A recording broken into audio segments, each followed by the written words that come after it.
My name is HAPruitt and I'm the author of the Anathalian series. And in this video, I'm going to do a book review of a historical romance fiction book. And so that's not typical. But before I get to the review, I want to say it's so important to review books. The more reviews a book has, the more people are going to see it, just because of the algorithms. When you tell the algorithms that you like a book, and by reviewing it, they show it to more people. And also just telling other people about a book you really love is going to make them excited to want to read it too, that they may have never heard of or they may not have been sure about it, but tell people about the books you read so that they can find them and read them and love them too. So, the book I'm going to review today is The Uncertainty of Fire by Stephanie Daniels. Okay, so like I said, this book is a historical fiction romance book. All the things that I don't like. Well, I like fiction, but I don't like historical fiction, and I don't like romance. But, oh my goodness, guys, I love this book so much. I got so into it. I loved it so much. So I'm going to read you the back so you know what it's about before I go into why I loved it. This is a newsboy, just in case you didn't know, and he wants down. The newsboy is on the move. Okay. What price will she pay for following her heart? Chicago, 1871. 16-year-old Whimsy Greatheart would rather fight against Chicago's child labor practices than attend her privileged family's high society events. And a very public social blunder only strengthens her resolve to use her influence for good. On the night of the Great Chicago Fire, her tender-hearted choice leads her into danger and results in life-changing consequences. With her world turned to ash, she must rely on the mercy of poor relations to rebuild her future and is forced into the very labor system she wished to fight against. As Whimsy staggers under the weight of street gang violence and hazardous working conditions, a chance at deliverance persuades her to make a promise. One she intends to keep. But now she must determine whether it's God's heart she's following or her own. So, I started reading the book and I had heard it was a romance, but when I started reading it, I'm like, I thought this was supposed to be romance and I'm not getting romance yet. It starts off with the Chicago Fire. And this book is so well researched, it just feels like Stephanie Daniels knows Chicago and knows every street and knows every place. Even just them driving their carriage through the streets, you can see it and you feel like everything is where it should be. And I don't know Chicago, but it feels like I do because I read this book. It's so well researched, so well done. It feels so realistic. It's a realistic event, but it's a fictional character in the event. And I really appreciated that about it. I know, hey, newsboy, don't do that. I know in school I didn't like historical fiction because it felt like it was trying to teach me a lesson. And I'm like, this book isn't fun to read. It's just stop that. Here, come here. And in school, it just felt like it was just trying to teach me a lesson. And that was it. It wasn't to read. But this, it incorporated everything so well that you noticed it, but it didn't distract from the story. It just added to it and added to the visualization of the story. It was so good. And then how the events that were going on then affect her, they really affect her and they're very significant. I talked about the fire and the labor, the child labor and everything. It's so well done. It's so well done. Okay, but then the romance part. It didn't feel like romance because I don't like a lot of romance books because it's romance is the message. It's love for the sake of love. But this one, it talked about at the very end of the synopsis. I guess it's the blurb, not the synopsis. She's got to figure out, Whimsy has to figure out whether she's following God or whether she's following her heart. And the message of follow your heart is everywhere. Oh, you dropped that on my toe. Okay. I'm recovering. Okay, so the message about follow your heart is everywhere in our world. Everybody says follow your heart. Even good Christian people think that follow your heart is a good phrase to go with. But then you think about it and the Bible says do not follow your own heart because your heart leads to terrible places. Your heart leads to sin. It leads to your desires. Even if it looks well-meaning, it can lead you to bad places. You've got to follow God's will or else it's just not going to work. And I love how this book showed that. Just the history that was incorporated in it. It didn't feel like a lesson. It didn't feel like it was beating you over the head. It didn't feel like any of that. It felt like you were watching this girl trying to figure out what to do. Just like so many people try to figure out what to do, try to figure out what the right choice is. And like a lot of romances, again, I don't like a lot of romances. There was a love triangle in here.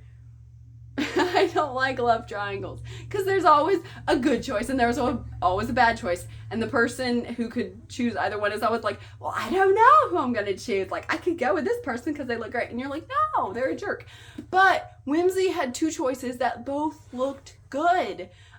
There was like, as a reader, you know which one she should go with, but you're like, but the other guy, you know, like, I like him and he's so sweet and it's so nice and oh my goodness, and you just get so wrapped up.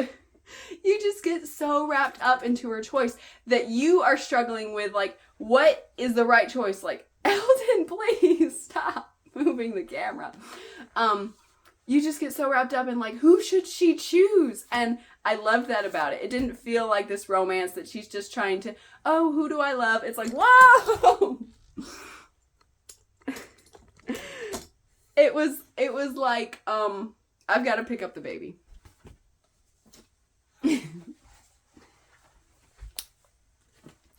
It was like, it's like any choice in life where you just are so desperate to know what the right thing is, but you just don't know, and your heart is getting in the mix, and you're like, but I want this, but I want this, but I want this. And it just, I loved it so much how it was depicted, her choice. Also, I want to say that there was another trope that a lot of people don't like. What is it called? Miscommunication.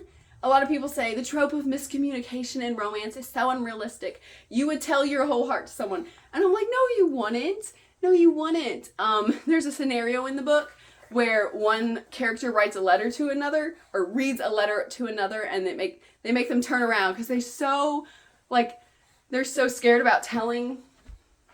They're so scared about telling the truth that they're like, you have to turn around while I read it to you. And I did that with my husband. And I'm like, this is why the miscommunication trope is like a trope, because people are scared to share their real feelings with one another. And yeah, so I was like, the miscommunication, and it drove me crazy. Eldon, I love you. Stop. The miscommunication in it drove me crazy, but it was crazy in a good way. I was like, no, you guys have to tell each other the truth. Stop acting like this. Oh my goodness. And it was so good. It just hooked you, and it kept you wanting to read, and it was so good. Okay. That's just from my memory, everything. I loved it, but okay, I'm gonna read what I wrote. The history and romance were well incorporated, yet the story and the message took center stage. The characters were relatable, they were realistic and likable. Even the ones who weren't so nice were likable. Like, oh my goodness, I can't remember her cousin's name. The cousin that she went to live with, her name started with a B. I can't remember her name right now, but she wasn't like really likable, but I liked her. And the story was perfectly paced. It was exciting. It was deep. It was well thought out. And it was just so good. And I just couldn't stop reading it. I just had to keep reading this book. It was so good. Okay. The message and spiritual aspects filled the pages, yet were written in such a realistic and relatable way that you understood them in an applicable way. Like, you would go away from reading. I went away from reading this, and I'm like, I have got to follow God's will. I cannot rely on my own heart, because bad things will happen. And it just inspires you to want to follow God in the best way possible. And the message is so, so, so important. And I talked about that already. And the way this book handles it shows just how destructive following your own heart can be. I usually think I talked about the love triangles. They're usually so predictable and unrealistic, but this one was totally different. Yeah. And I also appreciated that Whimsy realized how good her parents were to her. A lot of YA books are like, the kids are like, I don't like my parents, and my parents are bad, and they're actually bad. But this one had good parents in it, and that was a good thing. And I love that this book made me happy and sad and mad and afraid, and it made me want to, it made me want to make sure to live by his lesson. This is just a really great book. I think everybody should read it. I think especially middle grade or like tweens or teens should read this book just to like inspire them to follow God and to make the choices He wants for their lives. I think it's so good. I'm sorry this video was a mess. Eldon's crazy this morning.